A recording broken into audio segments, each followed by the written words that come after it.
ಪ್ರಭು, ರಾಕ್ಷಸರ ಮಾಯೆ ಇಲ್ಲವಾಯಿತು. ನಮ್ಮ ಸಂಚಾರಕ್ಕೆ ಇನ್ನು ಯಾವ ಅಡ್ಡಿಯೂ ಇಲ್ಲ ಪ್ರಭು.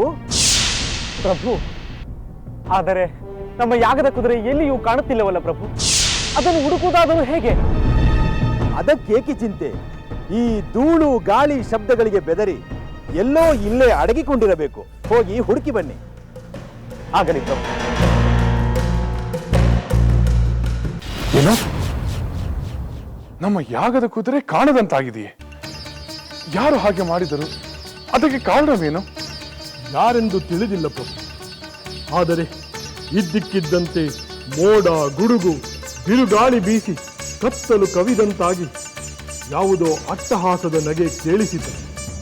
ಸ್ವಲ್ಪ ಸಮಯದ ನಂತರ ಎಲ್ಲವೂ ಶಾಂತವಾದರೂ ನಮ್ಮ ಕುದುರೆ ಮಾಯವಾಗಿತ್ತು. ಅವರು ಸರಿಯಾಗಿ ಹುಡುಕಿದರು ತಾನೆ? ನಮ್ಮ ಭಟರು ಸುತ್ತಮುತ್ತ ಹುಡುಕುತ್ತಿದ್ದಾರಂತೆ. ಪ್ರಕೃತಿಯ ವಿಕೋಪಕ್ಕೂ ನಮ್ಮ ಕುದುರೆ ಮಾಯವಾಗಿರುವುದಕ್ಕೂ ಏನೋ ಸಂಬಂಧವಿರುವಂತಿದೆ. ಯಾವುದೋ ದುಷ್ಟಶಕ್ತಿಯ ದುರುದ್ದೇಶವೆಂದು ಸ್ಪಷ್ಟವಾಗಿ ಗೋಚರಿಸುತ್ತಿದೆ. ಹೌದು ಪ್ರಭು, ನಿಮ್ಮ ಯಾಗಕ್ಕೆ ಭಂಗ ಉಂಟು ಮಾಡಲು ಯಾರೋ ರಾಕ್ಷಸರು ಪ್ರಯತ್ನ ಪಡುತ್ತಿರುವಂತಿದೆ. ಆದರೆ ಆ ರಾವಣ ಸಂಹಾರದ ನಂತರ ಅಂತಹ ರಾಕ್ಷಸರು ಬೇರೆ ಯಾರಿದ್ದಾರೆ? ಉಳಿದದ್ದು ಆ ಲವಣಾಸುರ. ಅವನನ್ನು ನನ್ನ ಸೋದರ ಶತ್ರುಘ್ನನೇ ಸಂಹರಿಸಿದ್ದಾನಲ್ಲವೇ? ಪ್ರಭು, ರಾವಣನ ಹಿತೈಷಿಗಳು, ಬಂಧುಗಳು, ಮಿತ್ರರು ಯಾರೋ ಇರಲೇಬೇಕು. ಅಮಾತ್ಯರೇ, ನನಗೆ ತಿಳಿದಿರುವಂತೆ ಆ ರಾವಣನ ಮಿತ್ರರು, ಬಂಧುಗಳು, ಹಿತೈಷಿಗಳನ್ನು ನಾನೇ ಸಂಹರಿಸಿದ್ದೇನೆ. ಅಂತಹ ಬಲವಂತನಾದ ರಾಕ್ಷಸ ಯಾರಿರಲ್ಲ ಸಾಧ್ಯ? ಪ್ರಭು, ರಾವಣನ ಮಿತ್ರನಾದ ವಿದ್ಯುನ್ಮಾಲಿ ಎಂಬ ರಾಕ್ಷಸನಿದ್ದಾನೆ. ಬಹುಶಃ ಇದು ಅವನ ಕೆಲಸವೇ ಇರಬೇಕು. ವಿದ್ಯುನ್ಮಾಲಿ ರಾವಣನ ಮಿತ್ರನೇ?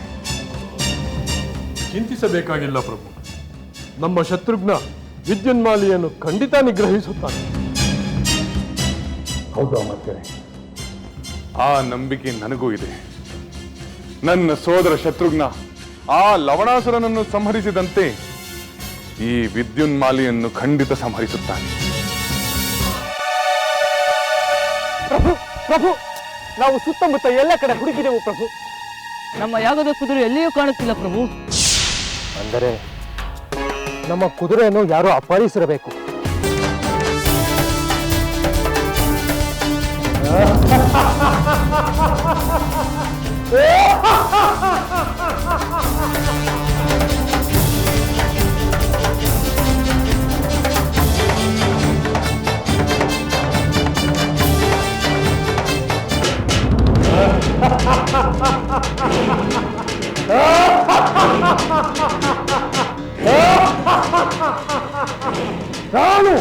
ನಾನು ನಿಮ್ಮ ಯಾಗದ ಕುದುರೆಯನ್ನು ಅಪಹರಿಸಿದ್ದೇನೆ. ಈ ಅರಣ್ಯವೇ ನನ್ನ ವಾಸಸ್ಥಳ. ನಿಮಗೆ ಧೈರ್ಯವಿದ್ದರೆ, ಶೌರ್ಯವಿದ್ದರೆ ನನ್ನೊಡನೆ ಯುದ್ಧ ಮಾಡಿ ನಿಮ್ಮ ಕುದುರೆಯನ್ನು ಬಿಡಿಸಿಕೊಳ್ಳಿ. ಇಲ್ಲವಾದರೆ ಈಗಲೇ ಆ ಅಶ್ವಮೇಧ ಯಾಗವನ್ನು ನಿಲ್ಲಿಸುವಂತೆ ಆ ರಾಮನಿಗೆ ತಿಳಿಸಿ. ನಿಮಗೆ ಪ್ರಾಣದ ಮೇಲೆ ಆಸೆ ಇದ್ದರೆ ಕೂಡಲೇ ಇಲ್ಲಿಂದ ಹೊರಟು ಹೋಗಿ.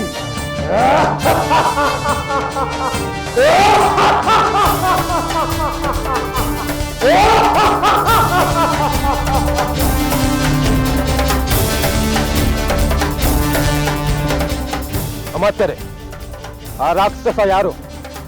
ನಮ್ಮ ಸೈನ್ಯ ಕೂಡಲೇ ಯುದ್ಧ ಸನ್ನದ್ಧವಾಗಲಿ. ಆ ರಾಕ್ಷಸನ ದರ್ಪವನ್ನು ಅಡಗಿಸೋಣ. ಆಗಲಿ ಪ್ರಭು.